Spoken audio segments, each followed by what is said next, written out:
नमस्कार, फटाफट 100 में स्वागत है आप सभी का। आपके साथ हूं मैं सोनल दहिया। खबरों की शुरुआत करेंगे। लखनऊ के इको गार्डन में किसानों की महापंचायत हुई है। बीकेयू के राष्ट्रीय प्रवक्ता राकेश टिकैत मंच पर पहुंचे और उनके साथ संयुक्त किसान मोर्चा के अन्य नेता भी वहां मौजूद रहे। महापंचायत में राकेश टिकैत ने बीजेपी ओवैसी पर हमला बोला। कहा, बीजेपी और असउद्दीन ओवैसी चाचा भतीजे हैं, भतीजा मांग ले तो चाचा सीए भी वापस कर लेगा। वहीं योगेंद्र यादव ने कहा कि लड़ाई जारी रहेगी। लड़ाई का स्वरूप क्या होगा ये तय करेंगे। कृषि कानूनों की वापसी से 70 साल में किसान आंदोलनों की सबसे बड़ी जीत है। यमुनानगर में मुख्यमंत्री मनोहर लाल ने कई कार्यक्रमों में शिरकत की। इस दौरान उन्होंने बीजेपी कार्यकर्ताओं से मिलकर उनकी समस्याएं जानी। आंदोलन को लेकर मुख्यमंत्री मनोहर लाल ने कहा है कि किसानों की मुख्य मांग को सरकार ने मान लिया। अब किसानों को आंदोलन जारी रखने का कोई नैतिक अधिकार नहीं बनता है। हरियाणा लोक सेवा आयोग में रिश्वत के मामले पर सीएम मनोहर लाल ने कहा कि भ्रष्टाचार को खत्म करना सरकार की प्राथमिकता है। वहीं सीएम मनोहर लाल ने कहा कि भ्रष्टाचारियों को बख्शा नहीं जाएगा। सरकारी नौकरी में पर्ची खर्ची का खेल खत्म होगा। सीएम मनोहर लाल ने कांग्रेस पर तंज कसते हुए कहा कि कांग्रेस के शासनकाल में भ्रष्टाचार में 7 एफआईआर दर्ज हुई और पिछली सरकार में सरकारी नौकरियां पैसों से मिलती थी। वहीं प्रदेश में राजस्व रिकॉर्ड को ऑनलाइन करने पर सीएम मनोहर लाल ने कहा कि इससे जनता को सहूलियत मिलेगी। अब एक क्लिक पर जमीन का पुराने से पुराना रिकॉर्ड उपलब्ध होगा। एचपीएससी में धांधली और पेपर लीक मामले में एक बार फिर से पूर्व सीएम भूपेंद्र हुड्डा ने सीबीआई जांच की मांग की है। उन्होंने कहा कि हरियाणा में युवाओं के भविष्य से खिलवाड़ किया जा रहा है। नेता विपक्ष भूपेंद्र हुड्डा ने प्राइवेट संस्थान में 75% हरियाणा के युवाओं के आरक्षण पर भी सवाल खड़े कर दिए। उन्होंने कहा कि प्रदेश में डोमिसाइल की अवधि 15 साल से घटाकर 5 साल कर दी गई, जो युवाओं के साथ धोखा है। वहीं कृषि कानूनों पर उन्होंने कहा कि भले ही फैसला देर से हो लेकिन दुरुस्त है। अगर समय रहते फैसला हो जाता तो नुकसान से बचा जा सकता था। साथ ही उन्होंने कहा कि किसानों की आय दोगुनी करने का दावा करने वाली सरकार को किसानों की लागत कम करनी पड़ेगी, तो ही किसानों को कुछ फायदा मिल सकता है।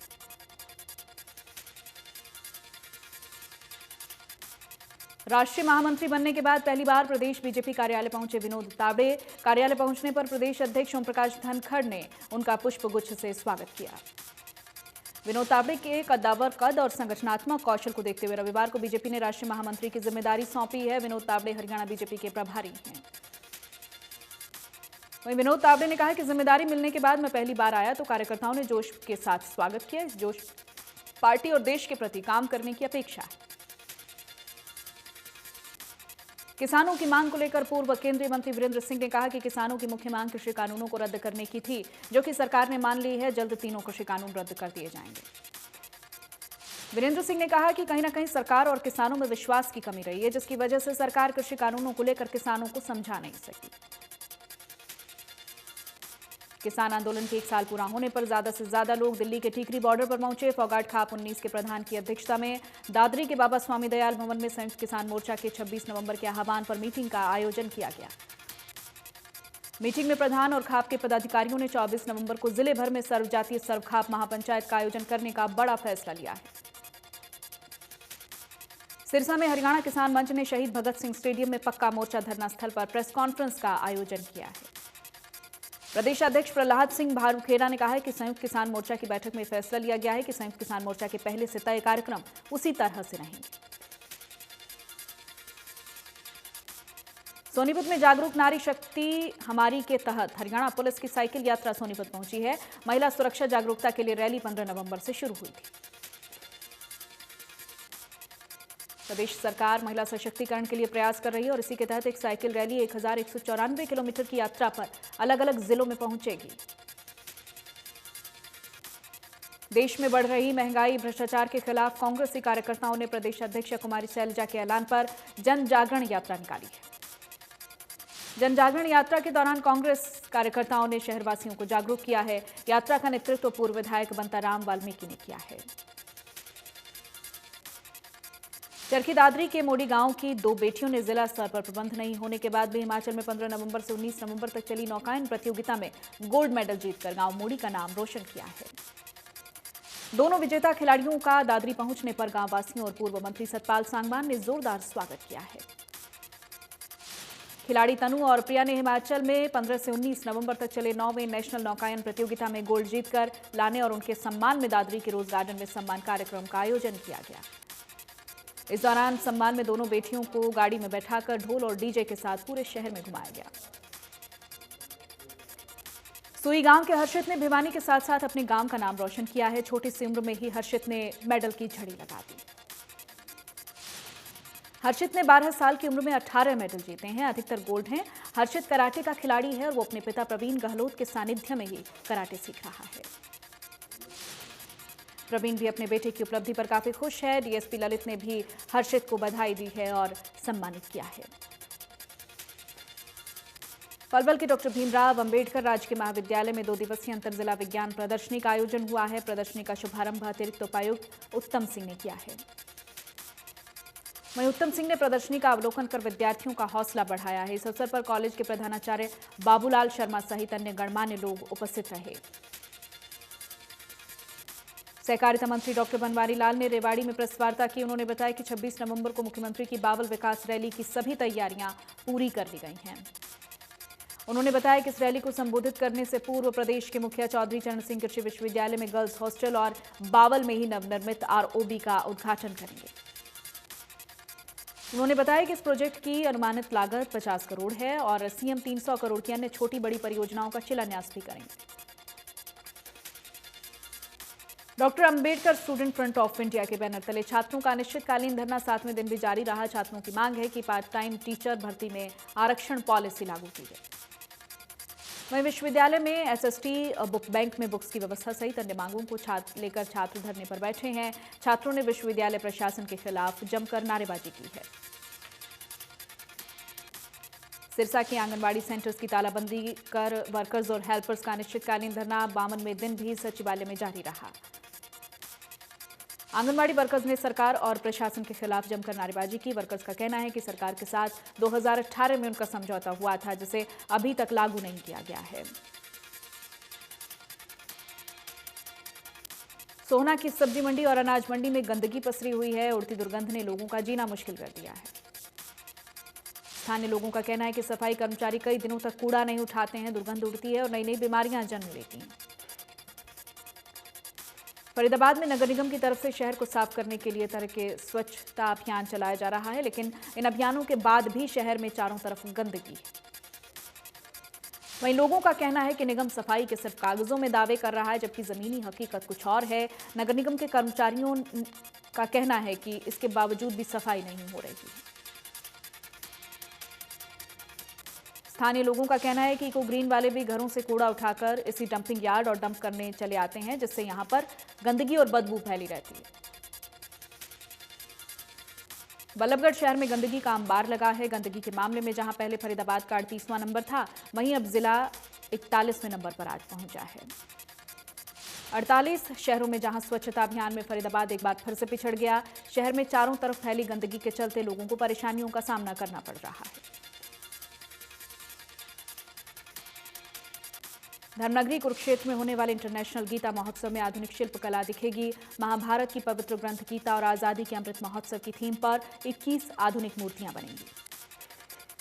21 युवा शिल्पकार मूर्तियां बनाने का काम करेंगे और मूर्तियां केडीबी की संपत्ति पर बनेंगी। मूर्तियों में आधुनिक कलाकारी देखी जाएगी। फरीदाबाद से जेवर एयरपोर्ट को जोड़ने के लिए national highway authority of India 6 लेन का एक ग्रीन हाईवे बनेगा। बल्लभगढ़ के गांव साहूपुरा में इस ग्रीन हाईवे का निर्माण कार्य शुरू हो चुका है। ग्रीन हाईवे का से मात्र 20 मिनट में फरीदाबाद से एयरपोर्ट तक पहुंचा जा सकेगा। जमीन अधिग्रहण की प्रक्रिया NHAI ने शुरू कर दी है। गुरुग्राम में अवैध निर्माण को लेकर हरेरा सख्त हुआ है। 500 गज से ज्यादा पर फ्लैट बनाने के लिए अब हरेरा की मंजूरी लेनी होगी। साथ ही 8 से ज्यादा फ्लैट बनाने वालों को भी हरेरा से रजिस्ट्रेशन करवाना होगा, अन्यथा न केवल जुर्माना बल्कि तोड़फोड़ की कार्रवाई भी की जाएगी। बल्लभगढ़ के आदर्श नगर में विनायक नर्सिंग होम में स्वास्थ्य विभाग की टीम ने छापा मारकर अवैध तरीके से गर्भपात करवाने वाले 3 लोगों को हिरासत में ले लिया है। स्वास्थ्य विभाग ने पूरा जाल बिछाकर इस अस्पताल में छापेमारी की और रंगे हाथों अस्पताल के स्टाफ को गिरफ्तार कर पुलिस के हवाले कर दिया है। कैथल के बालाजी कॉलोनी में मिठाई के गोदाम पर सीएम फ्लाइंग ने छापेमारी की है। दुकान मालिक के पास मिठाई बनाने का लाइसेंस भी नहीं था और काफी मात्रा में सड़ी हुई मिठाइयां वहां से मिली। साथ ही मिठाइयों के ड्रम में भारी मात्रा में मक्खी मच्छर मिले हैं। विभाग ने दुकान मालिक को 15 दिन का नोटिस दिया है और मौके पर खराब माल को नष्ट करवा दिया है। कैथल के डोड खेड़ी गांव में मामूली कहासुनी में दो पक्षों में खूनी झगड़ा हुआ है। आधा दर्जन से ज्यादा लोग घायल हो गए हैं। एक की उपचार के दौरान मौत हो गई। सीआईए तावड़ू पुलिस को बड़ी सफलता हासिल हुई है। इनामी आयुर्वेदिक कंपनी के तकरीबन 1 से 1.5 करोड़ रुपए के चोरी हुए माल को 10 टायर ट्रक सहित बरामद किया गया है। पुलिस ने ट्रक के चालक सहित 3 आरोपियों को काबू किया है। आरोपियों को अदालत में पेश किया गया है और उन्हें भौंडसी जेल भेज दिया गया है। सहारनपुर कुरुक्षेत्र हाईवे पर ओवरटेक करते समय ट्रक ने ट्रैक्टर ट्रॉली को टक्कर मार दी है। ट्रैक्टर पलट गया। हादसे में 5 लोग घायल हो गए। घायलों को अस्पताल में भर्ती करवाया गया है। गोहाना में स्कूटी सवार को अज्ञात वाहन ने टक्कर मार दी। मौके पर मौत हो गई। पुलिस ने अज्ञात के खिलाफ मामला दर्ज कर जांच शुरू कर दी है। कोसली में दिवाली की शाम मिठाई खरीदने आए ईशु और अक्षय पर कई राउंड फायरिंग मामले में पुलिस ने वारदात के मास्टरमाइंड सहित 2 शूटर्स को गिरफ्तार किया। आरोपी के कब्जे से 3 पिस्टल, 1 मैगजीन और 15 जिंदा कारतूस बरामद किए गए हैं। आरोपी अभी भी फरार है। गुरुग्राम में 20 करोड़ रुपए के हाई प्रोफाइल चोरी मामले में एसटीएफ के सामने डॉक्टर ने कई बड़े खुलासे किए हैं। फिलहाल मुख्य आरोपी डॉक्टर सचिंदर जैन नवल को जेल भेज दिया गया है। इस मामले में कुल 6 लोगों को एसटीएफ गिरफ्तार कर चुकी है। 2 डॉक्टर भी शामिल हैं। एसटीएफ के मुताबिक ये दोनों डॉक्टर ही चोरी के मास्टरमाइंड हैं। पुलिस ने गिरफ्तार आरोपियों के पास से 1 करोड़ 90 लाख रुपए का कैश, 1.25 करोड़ का 3 किलो सोना और 45 लाख कीमत के यूएस डॉलर्स भी बरामद किए हैं। झज्जर जिले के गांव सिलानी में खेतों में किसान का शव मिला है। किसान की मौत कैसे हुई इस बात का पता नहीं चल पाया है। पुलिस ने शव को पोस्टमार्टम के लिए अस्पताल भेज दिया है। पलवल में निजी स्कूल संचालक के प्रिंसिपल पर छात्रा के अभिभावक द्वारा कार्यालय में देसी कट्टा तानकर जान से मारने की धमकी देने का मामला सामने आया है। पुलिस ने इस मामले में 3 नामजद सहित 5 के खिलाफ विभिन्न धाराओं के तहत मुकदमा दर्ज कर जांच शुरू कर दी है। कोसली मार्केट स्थित एक क्रोकरी की दुकान में आग लग गई, जिसके बाद आग की लपटें दूसरी दुकान तक पहुंच गई। इस दौरान दोनों दुकानों में रखा लाखों का क्रोकरी का सामान जलकर खाक हो गया। वहीं सूचना मिलते ही दमकल कर्मचारी मौके पर पहुंचे हैं। आग पर काबू पाया है। गनीमत रही हादसे में किसी की जनहानि नहीं हुई। पलवल में पृथला के छपरोला मोड़ के पास ट्रैक्टर और कैंटर की जोरदार टक्कर हो गई। एक शख्स की मौके पर मौत हो गई। सूचना मिलते ही पुलिस मौके पर पहुंची है। 2 घायलों को अस्पताल पहुंचाया है। इलाज के दौरान दोनों घायलों ने दम तोड़ दिया। फतेहाबाद के रतिया इलाके के टिब्बा कॉलोनी में स्थित गुरुद्वारे में घुसकर एक व्यक्ति पर श्री गुरु ग्रंथ साहिब की बेअदबी करने की कोशिश का आरोप लगा है। बेअदब मामले में आरोपी व्यक्ति की पिटाई कर दी गई। वीडियो वायरल हो गया। फिलहाल आरोपी शख्स को पुलिस के हवाले कर दिया गया है। गुरुग्राम में पहली और दूसरी कोरोना वैक्सीन लगने के बाद 85% आबादी कोरोना से सुरक्षित हो गई। गुरुग्राम में 127% लोगों को कोरोना वैक्सीन लग चुकी है। 15 दिसंबर तक 100% वैक्सीन लगाने का टारगेट रखा गया है। देश में पिछले 24 घंटों में कोरोना के 8,488 नए मामले सामने आए। 249 मरीजों की मौत हो गई। दिल्ली की हवा आज भी बेहद खराब श्रेणी में बनी हुई है। दिल्ली का एयर क्वालिटी इंडेक्स 352 के पार दर्ज किया गया है। फरीदाबाद में एयर क्वालिटी इंडेक्स 200 के पार पहुंच गया है। लोग कूड़े के ढेर में आग लगाने से बाज नहीं आ रहे, जिसकी वजह से जिले की आबो हवा जहरीली होती जा रही है। गुरुग्राम के एयर क्वालिटी इंडेक्स खतरे के निशान के पार चला गया है। एयर क्वालिटी इंडेक्स 350 के पार दर्ज किया गया है। भिवानी में एयर क्वालिटी इंडेक्स 220 के पार पहुंच गया है, जिसकी वजह से लोगों को सांस लेने में परेशानी का सामना करना पड़ रहा है। हिसार में भी AQI 232 के पार है, जिसकी वजह से जिले की वायु गुणवत्ता खराब हो गई है। करनाल में भी एयर क्वालिटी इंडेक्स 164 के पार है, जिसकी वजह से लोगों को परेशानियों का सामना करना पड़ रहा है। रोहतक में एयर क्वालिटी इंडेक्स 213 के पार पहुंच गया है। जिले की आबो हवा जहरीली होती जा रही है। सोनीपत के एयर क्वालिटी इंडेक्स की बात करें तो 186 के पार पहुंच गया है, जिसकी वजह से आसमान में धुंध छाई हुई। पानीपत में एयर क्वालिटी इंडेक्स 169 के पार है, जिसकी वजह से आसमान में धुंध छाई हुई है। केजरीवाल ने पंजाब सरकार पर हमला बोलते हुए कहा कि मैं देख रहा हूं पंजाब में एक नकली केजरीवाल घूम रहा है। मैं जो भी वादा करता हूं 2 दिन बाद वो वही वादा करते हैं लेकिन कोई काम नहीं करते। उन्होंने कहा कि कहता है कि बिजली बिल फ्री हो गया लेकिन किसी का भी ऐसा नहीं हुआ। आपकी सरकार बनी तो भविष्य बन जाएगा। बिजली बिल 0 सिर्फ केजरीवाल ही कर सकता है, इसलिए नकली केजरीवाल से बचकर रहना। वहीं स्वास्थ्य सेवा पर हमला बोलते हुए कहा कि एक मोहल्ला क्लिनिक बनाने में 20 लाख रुपए लगते हैं, सिर्फ 10 दिन का समय लगता है, तो फिर नकली केजरीवाल ने क्यों नहीं बनाया? ये काम भी सिर्फ असली केजरीवाल कर सकता है। राष्ट्रपति रामनाथ कोविंद ने एयरफोर्स के ग्रुप कैप्टन अभिनंदन वर्तमान को वीर चक्र से सम्मानित किया है। अभिनंदन को यह सम्मान पाकिस्तान के खिलाफ अदम्य साहस के प्रदर्शन के लिए दिया गया है। विंग कमांडर अभिनंदन ने पाकिस्तानी एयरफोर्स के विमानों को भारतीय सीमा में घुसने से रोका था, बल्कि पाकिस्तानी फाइटर प्लेन F-16 को भी मार गिराया था। पठानकोट में सेना के कैंप के समीप ग्रेनेड ब्लास्ट हुआ। यह विस्फोट सेना कैंप के त्रिवेणी गेट के नजदीक हुआ है। सुरक्षा एजेंसीज जांच में जुटी हुई हैं। पठानकोट के एसएसपी सुरेंद्र लांबा का कहना है विस्फोट की जांच की जाएगी। इलाके में सभी नाकों पर सुरक्षाकर्मी हाई अलर्ट पर हैं। सुरक्षा बलों ने इलाके को चारों तरफ से घेरा हुआ है। अमेरिकी राष्ट्रपति जो बाइडेन ने पीएम मोदी को समिट फॉर डेमोक्रेसी में हिस्सा लेने का न्योता दिया है। समिट फॉर डेमोक्रेसी में देश विदेश में लोकतंत्र और मानवाधिकारों की रक्षा के लिए व्यक्तिगत और सामूहिक प्रतिबद्धताओं को शामिल करने की उम्मीद है।